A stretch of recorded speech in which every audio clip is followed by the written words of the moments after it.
metida en ourizo, non é unha patraña. Magosto, magosto, non vayas co posto, leva castañas e alegre ese corpo. Castaña, castaña, do chan se apaña, metida en ourizo, non é unha patraña. Magosto, magosto, non vayas co posto, leva castañas e alegre ese corpo.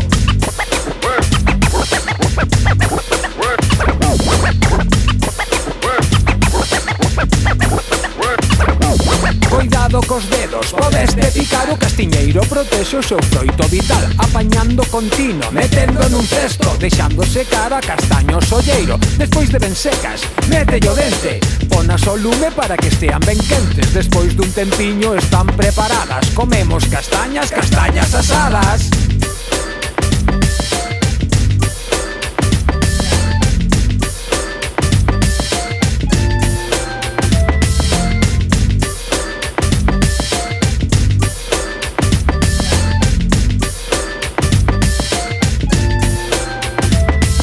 Tamén é costume furar a tixola, brasar as castañas, a tixola mola. Hai outros que queren facelas cocidas, fiuncho e cachelos, castañas fervidas. Non hai desperdicio, non perdas o tempo, tan só hai que poñer en bo uso o peteiro. Deixádeme agora que convide eu. Castañas, castañas, non sexas valdreu.